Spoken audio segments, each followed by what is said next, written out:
Hey everyone, welcome to Strong Mind, Strong Body. I'm your host, Angie Miller, and I think today's a good day to talk about presence, being fully present in the moment, being confident, and showing up as our best self so that we can invite others to do the same. So, we're going to talk about presence and performance in coaching and how that translates to life skills overall. So, I have a good friend today. His name is Dan White. Dan is a former NASM educator turned Hollywood star and stand up comedian. Every time I see Dan on social media, I'm like, Dan, what don't you do? But I've known Dan for a long time. I think I first met him in an Uber. We were on our way to an NASM master instructor training, and we both were educators for AFA and did some work for AFA and also do some work for NASM. So, Dan, I'm going to bring you in, have you introduce yourself, and then we're going to give everyone a lay of the land of what we're going to talk about. How you doing? I am great, Angie. How are you? I'm doing good. Do you remember our Uber ride on the way to the instructor meeting? I do. Yeah, we talked about teaching and NASM and good things. Where was that? Was that in Phoenix? That was in Phoenix. Yeah, Yes. that's right. Absolutely. So, Dan, I feel like you took your ability to be present with your clients and your performance abilities and you took it to the big stage. And I feel like that when we're talking about presence, I think about being confident as a coach, but also, talking about performance abilities, like I said, showing up and inviting other people into a safe space where they can explore the best of them. And you created this personal brand. You went from one-on-one training to out to California to the big stage. And I feel like you always use fitness as kind of the foundation of your success. And I just kind of want to talk about with you today, explore how presence and performance is transferable, because I do feel like fitness people in general, Mhm. we are the ultimate side hustle people, right? I feel like we invented side hustles before the millennials ever invented side hustle. You talk to any fitness or wellness coach out there, and they all do a variety of things. Don't you think? I agree. It's certainly. I mean, as performers and actors in LA, I mean, we often we often do many things to sustain in between. But I mean, having trained and having been a martial artist my whole life, it kind of fit in. So it wasn't. I wouldn't even call it a side hustle as much as a dual passion, if that makes sense. This was, I spent my childhood as a martial artist, and I played football in college and in high school. So it was a natural progression to move into the personal training space once I got out here. So I was actually studying to get my MFA at Cal Arts, studying theater, as well as getting certified and starting to work with my personal training clients. And I certainly found overlap in between from a performance standpoint, just in terms of being authentic, connecting, caring, having passion about whatever subject the play or film or what have you was on, as well as my client and whatever their personal needs were. Yeah, I like that it's a dual passion. And I like that because you were not only able to explore what you were passionate about, but to your point, you're able to help other people explore what they're passionate about. And Mhm. I feel like passionate people do that, right? We invite other people to we have this energy about us that brings out other people's positive energy. So you started out as, martial arts, you moved into personal training. What inspired you to go to Hollywood, move into acting? I know you said you were originally kind of studying that. So was that always your dream, or was your dream fitness, or they kind of blended together? Well, they certainly blended together. But I mean, I wanted to be an actor since I was a small child. And I mean, my first acting job was when I was 12. I did a TV show on the Christian Broadcast Network called Big Brother Jake, that was based on the life of comedian Jake Steinfeld. He came back to work with kids as a personal trainer, as an athletic trainer for baseball, ironically. So until right now, I really never made that connection. That's so funny. That my first acting job was about someone working in the fitness and health and wellness space. But yeah, so I've been acting since I was a kid. I've always wanted to do that, but I've also always wanted to be a martial artist since I was a kid. And that turned into the health and wellness space. Just as I got older, I saw, I played football at William and Mary in Williamsburg, and I really got a chance to see what the athletic trainers were doing and the strength conditioning trainers were doing. And that was I found that to be really interesting. I got into got an interest for the science behind the work. And that really gave me some joy there. In addition to, I think one of the inspirations for my walking into the personal training and health and wellness space was when I was teaching at Jackson State University in 2001. I had a student who was in my summer school session, and she was, I want to say 5'1" and maybe 300 pounds. And she lacked the mobility to bend her knees completely, and she would always fall. And she ended up dying of a heart attack a year later. And it was really, she was brilliant, and she was really funny and talented and everything. And so I really was moved by, her name was Tommy. And I was really moved by working with Tommy and wanting to help people through the obesity space as well. So a number of things inspired me to want to help others in this health and wellness space. Yeah. And I do feel like, Dan, and I am sorry to hear that story. And I feel like a lot of us have these stories they made such an impact on us that it made us realize the journey that we needed to take. And I do feel like you're right. It's dual passions, because so many times journeys that seem separate have so many correlations between them. Or you meet somebody in that space, like in the acting space, and you realize the relevance of health and wellness along with the work that you do as an actor, and you can find ways to bridge those. So speaking of bridging, we've talked about, being present with our clients, and I feel like being a comedian and being an actor, but also being a coach, all three of those require that we be fully present in the moment. I feel like we can't be distracted. I'm not a comedian and I'm not an actress, but I can only imagine that in order to remember your lines and really inhabit the part, you have to be present. And it's the same way when we're working with people. We have to kind of show up in the moment. And I think one of the things that my only experience, if you will, with any form of acting was I took an improv class last year. And I had this aha moment, because improv taught you to be so fully present and to be so in the moment and to be the best listener. And the whole time that I'm going through this, I'm thinking, oh my gosh, everyone should take improv. Every trainer, every coach should take improv. So now I have to know, do you have improv training? I do. The yes and cornerstone of improv certainly can be, can be connected into our world as trainers, because oftentimes we'll find, someone may have a want that is not necessarily correlating with their immediate need.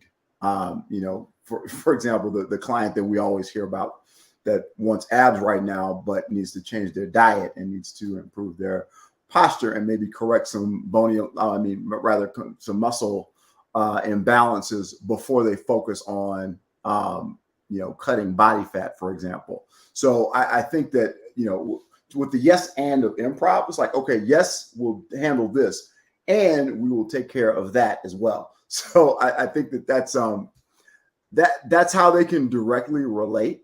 And also I think it's also key. You always heard about how hard Muhammad Ali trained, but you always saw videos of him joking around and having fun. And I think that's something also, as we work and we train, we also keep that in mind as well, that, we should enjoy the process. We should have a good time. So I think that both of those definitely relate improv into personal training as well.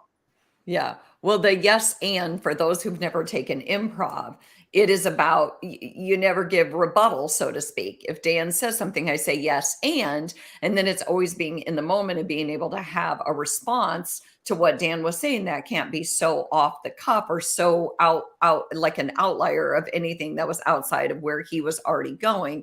And there's also a type of therapy where you're never allowed to say, but it is, you're doing good.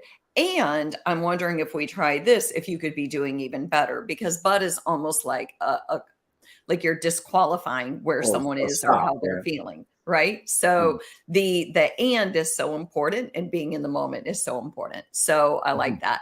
So Dan, I want to reintroduce you. I'm talking to Dan White, and he is a former NASM educator turned Hollywood star and comedian. And I'm Angie Miller. This is Strong Mind, Strong Body. And we're talking about this kind of beautiful marriage between acting and translating our skills as fitness people and what we can do and how we can show up better in the world because of what we do in working with our clients. So Dan, what other ways do you think being present as a coach kind of translated to all your success in acting and in stand-up comedy? Well, being present as a coach. Well, let's talk about that. What does that mean? What are you, if you're being present as a coach? What are you doing? So that's going to mean you're listening, not only for verbal communication but also for nonverbal communication, and you are constantly monitoring and reassessing as needed to best suit the need of your client or your audience, right? So it could be if I'm talking to a client, if we're in a behavior modification space, for example, and I'm asking them about their habits, and they are, they may look away, or they may move back, or they may take a pregnant pause, or what have you.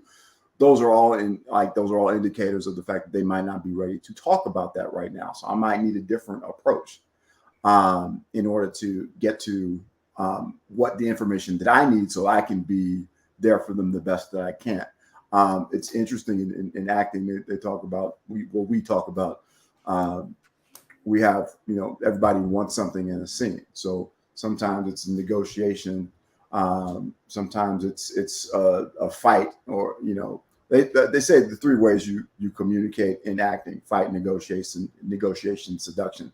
And seduction, typically, we think of it in a romantic sense, but seduction just means getting someone to relax and, perhaps agree or look at things your way, or be more open to your discussion and everything there. So I think that those are ways, as an acting partner, if I'm listening, I want for both of us to win. There's a direct correlation between that and the way I'm working with my clients, right? Yeah. And as far as the on the comedy side, I mean, that's pretty straightforward. I mean, are people laughing or not? Are they smiling or not? Are they, are your jokes landing or are they not? I mean, that's pretty straightforward. So I think that it's really a matter of in all three areas. I mean, it's about listening, it's about giving, and it's about finding common ground, and serving your client. If I'm performing, I'm storytelling, I'm sharing. It's cathartic in some senses with acting. Sometimes I'm making people laugh. People come there because they need something. People come to the gym because they need lifestyle change. They need some type of release. They need to improve. They need to improve their physical situations. Their doctor said, hey, you need to lose weight. Hey, you need to lower your cholesterol. You need to decrease your blood pressure. So, I mean, everyone has a need, and we're here to fulfill it in one way, shape, or form. Right. Well, I like that, because you're right. It's about kind of breaking down what is it to be present, and listening is such a powerful skill, and it's a transferable skill. I think that the better listener we are with our clients, the better listener we are as a partner, as a person who works for a team or a company. Listening is such a powerful tool to make us successful in everything. And it invites people into our space, and it makes them feel safe, like they can trust us. But also, to your point about just kind of finding common ground and being able to reevaluate and change our tactic in the moment. I think the best coaches and trainers are the ones who are able to to your point, hear somebody say something, but also watch their body language and be like, whoa, I went too far too fast, or I can tell I just made them uncomfortable.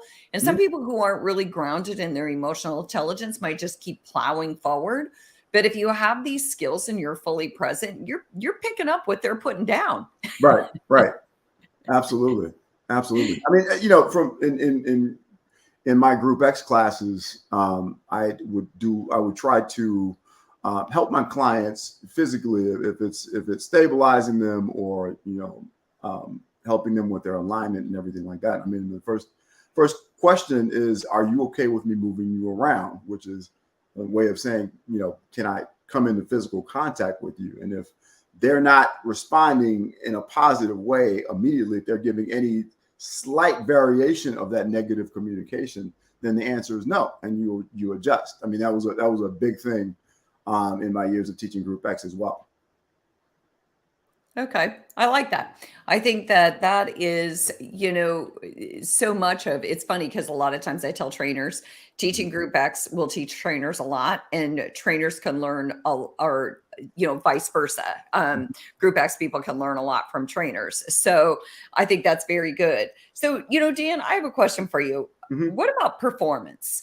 Because I know in group fitness, we talk a lot about performance Mm-hmm. and being able to have all this energy. And in a way, you are performing because you're making other people want to perform, and other people have high energy. But how does performance tie in? Because don't you think trainers are kind of into the art of performance as well? Absolutely. Absolutely. I mean, we can talk about that from a couple of different angles. One, turning it on, having the energy, getting people engaged, excited, and motivated. I mean, that certainly is a performance skill in and of itself.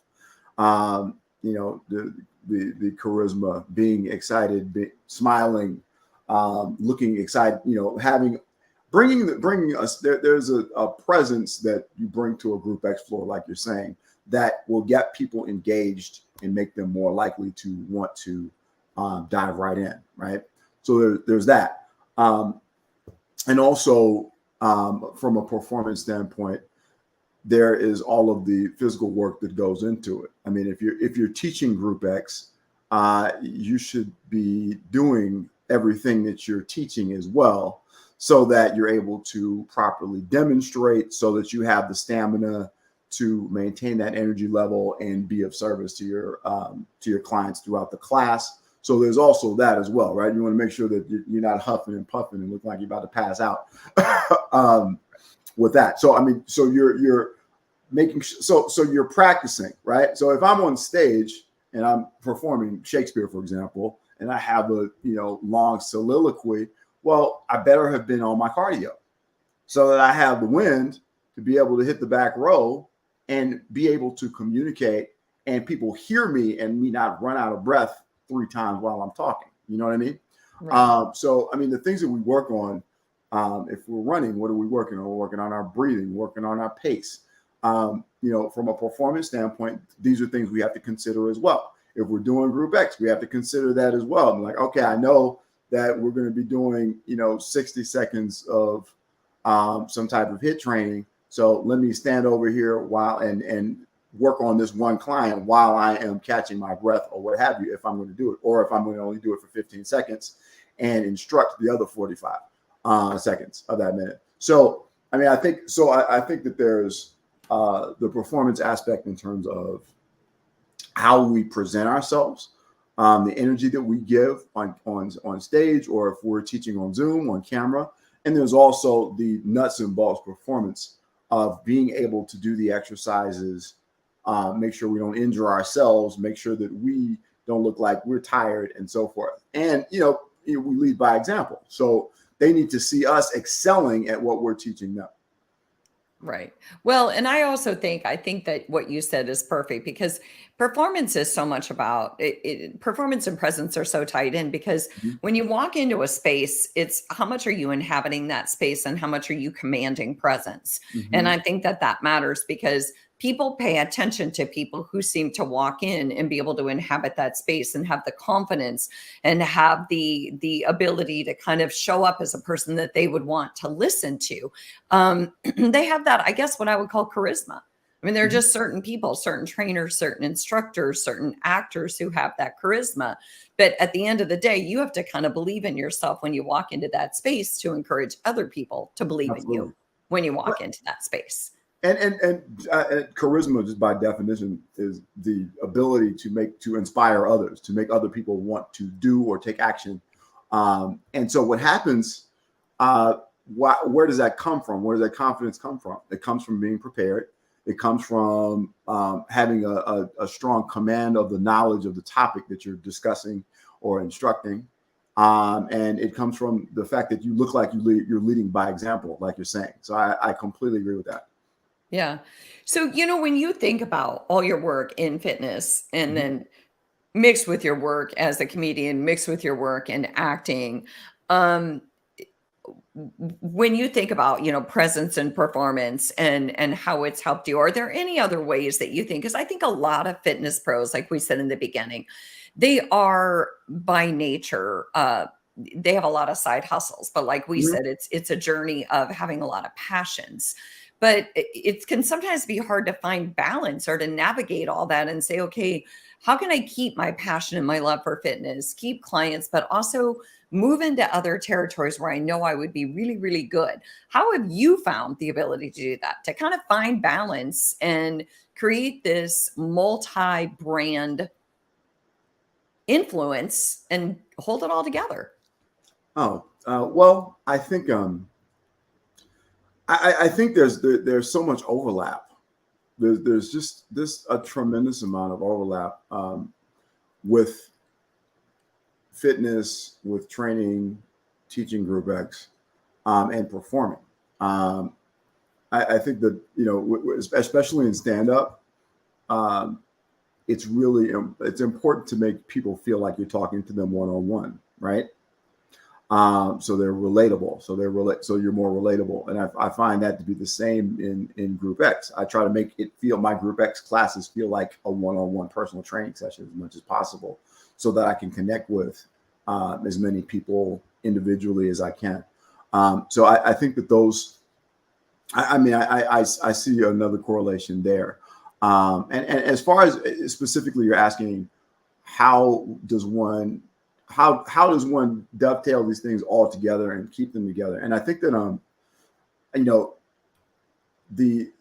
the stage requires a lot. The stage requires fitness. The stage requires stamina, endurance, and these are the things that we work on in the gym. And what better way to maintain that but to share it with others? So I think that as I am performing and staying on top of my game the best I can, I think a great way to do that is by helping others as well. So that's why you get the gift and you give it away, and that keeps it. There's a synergistic nature with that because it makes you continue to learn, keeps you abreast of what's going on, the latest things that are going on, latest information, and you're sharing that with others. So it just continues to work. And the other thing too.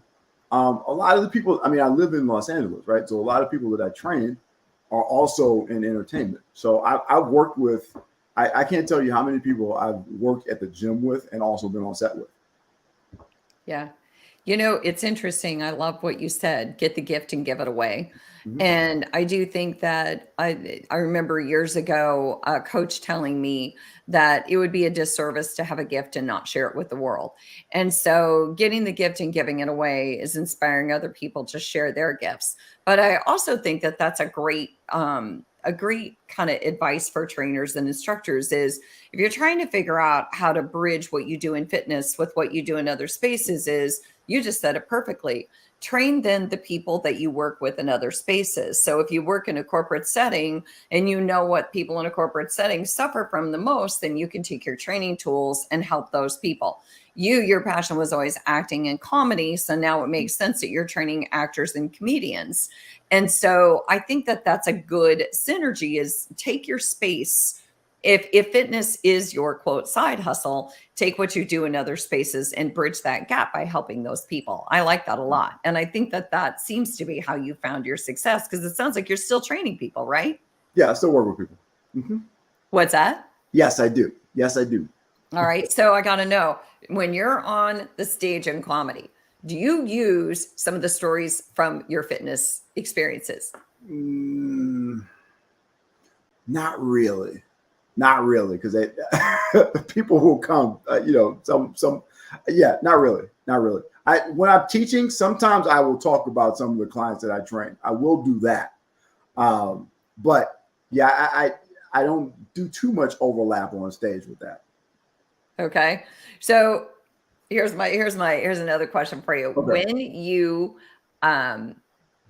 When you're on stage as an actor or comedian, has there Mhm. ever been a moment where you thought, oh my gosh, where you really, really felt the correlation, other than the presence and the performance aspect, where you were like, oh my gosh, I'm so glad that I have this background in fitness? Or maybe when you were in fitness and you're like, I'm so glad I have this background in acting. Has there ever been that kind of aha moment, like this totally makes sense? Sure. Again, when you're doing Shakespeare and you're able to breathe. I'm wielding a sword around, and talking and fighting and doing all these things. Of course, I'm thrilled that I have the fitness background that I do, and that I have I've boxed for many years too, over 20 years to be exact. So I'm very happy with that, and there's a presence that comes from just the posture and everything there that we get from being in alignment and being still, and those things. I mean, those are very, very important. And on the flip side, um, you know, there have been workshops where I've taught 150 people. So the public speaking skills from performing certainly are key there. And the other thing too is, we're delivering what can be sometimes not the most exciting information in the world. So having a little comedy, having a little engagement, those types of performance aspects can keep it more alive. Like I would often use, there have been times where I've played a comedic bit. There was I'm lecturing on nutrition, and there was a comedian that had this classic bit about chocolate cake, and we're talking about continental breakfasts and chocolate cake being almost the same thing. So using like those performance aspects certainly make our information that we're delivering more engaging at times, which can make it therefore easier to retain. So that's what we look at, if they make sense. Yeah, 100%. Well, and my synergy has always been that bridge between fitness and mental health. And Mhm. so many times throughout the day when I'm listening to clients, I'm glad that I have that experience in movement, and that I have that education and awareness about how moving the body helps us with mental well-being. And Mhm. so I can only imagine for you, again, there's such a high correlation. And I think for all trainers and coaches out there, I think that using what we have at our core, using Mhm. the things that excite us and give us passion, and bringing those things into the work we do with our clients, is what resonates with people. And also, some of my favorite kind of takeaways that you said was, getting the gift and giving it away, kind of sharing what you know and sharing with other people, and just being able to listen and be so in the moment that you can reassess and change gears if need be based on where people are. And so, is there anything else, Dan, that you kind of want to share with us before you go about your journey in acting and in fitness? Well, I'm really thankful. I'm really thankful for both. I'm so happy that we've had the opportunity. I'm so happy that I've had the opportunity to teach, to train, and to bring joy to people's lives, whether it's through their lifestyle, their way of moving, their ability to do things, and just as far just being able to bring joy to people as far as laughter and as far as storytelling and those things.